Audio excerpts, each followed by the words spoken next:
এজন্য ভাই আসুন আমরা আমাদের জীবন রসুলের সুন্নাত দ্বারা সাজানোর চেষ্টা করি।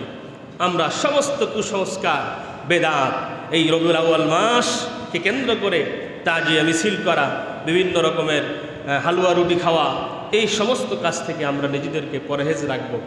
আমল অনেকে বলতে পারেন হুজুর তাহলে আমাদের আমল কি কিছুই নেই? রসুল সাল্লাল্লাহু আলাইহি সাল্লাম তার জন্মবার সোমবার যেদিন হতো ওই সোমবার বৃহস্পতিবার সাপ্তাহিক রোজা রাখতেন। আপনি এত মহব্বত রসুলকে করেন, সোমবার বৃহস্পতিবার দুটো করে রোজা রাখেন। আপনি রসুলকে এত মহব্বত করেন, মাসের 13, 14, 15 তারিখ আরবি মাসের নবীজি রোজা রাখতেন, আপনি রোজা রাখেন। রসুল সাল্লাল্লাহু আলাইহি সাল্লাম 5 ওয়াক্ত নামাজের গুরুত্ব দিতেন, আপনি গুরুত্ব দিয়ে 5 ওয়াক্ত নামাজ পড়েন। এক কথায় রসুলের যত আমল আমাদেরকে বলে গিয়েছেন এই আমলগুলো আমরা করবো ইনশাআল্লাহ। আমরা যে ইবাদত করি এই ইবাদতগুলো কবুল হওয়ার জন্য 4টা শর্ত। কয়টা? 4টা শর্ত। 1 নম্বর শর্ত হলো ইখলাস। কি লাগবে ভাই? ইখলাস কি? বলে ইখলাস হলো একনিষ্ঠতা। আমি যে আমলটা করছি একমাত্র কেবলমাত্র লিওয়াজহিল্লাহ, আল্লাহকে সন্তুষ্ট করার জন্য করছি, এই মন মানসিকতা নিয়ে আমল করতে হবে। সেটা নামাজ হতে পারে, রোজা হতে পারে, হজ হতে পারে, যাকাত হতে পারে, কোরআন তেলাওয়াত হতে পারে, দান সদকা হতে পারে, এক কথায় যে কোনো আমল হতে পারে। এই আমলটা আল্লাহ তাআলার কাছ পর্যন্ত, নিকট পর্যন্ত পৌঁছানোর জন্য 4টা শর্তের মধ্যে 1 নম্বর শর্ত, যে আমল আমি করছি এটা একমাত্র কার জন্য হতে হবে ভাই? এই জন্য বলে ইখলাস লাগবে।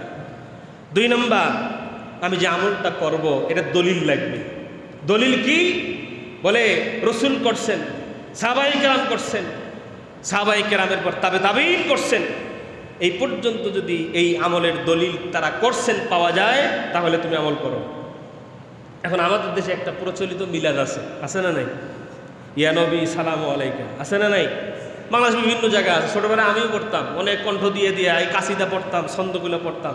মহিলা মানুষ পর্যন্ত বাইরে একবারে জটটা লেগে এগুলো শুনতে আসলে ভালোই লাগে, ঠিক না ভাই? ঠিক বলে শুনতে ভালো লাগে। কিন্তু এই সিস্টেমে মিলাদ, হ্যাঁ, আপনি কয়েকজন মিলে, আপনার বাবা মারা গেছে, আপনি তো দোয়া দরুদ পড়বেন, আপনি দোয়া দরুদ পড়বেন, বাবার জন্য দোয়া করবেন, এটা তো বাধা নাই।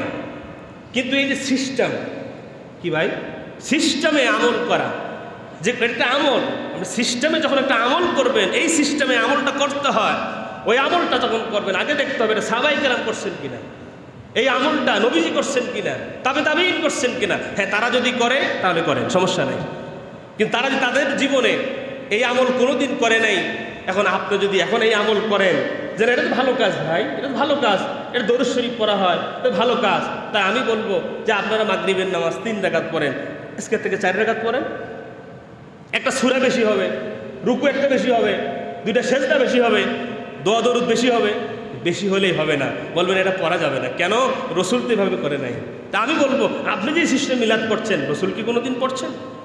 এখন যদি বলেন যে না রসুল কোনোদিন করে নাই, আমি বলবো ইসলামে আর অনেক ভালো কাজ আছে, আর অনেক ভালো ভালো আমল আছে, এটা বাদ দিয়ে ওগুলো আগে করেন। কথা বলেন ঠিক না? বুঝতে হবে, ইসলাম আমাদের বুঝতে হবে। ইনশাআল্লাহ যে কোনো কাজ করতে গেলে আগে ওটার দলিল প্রয়োজন, ইসলামে এর দলিল আছে কিনা। এরপরে 3 নম্বর হলো যেই কাজটা আমি করব এই কাজটা সুন্নত তরিকায় করা। সুন্নত তরিকা কি?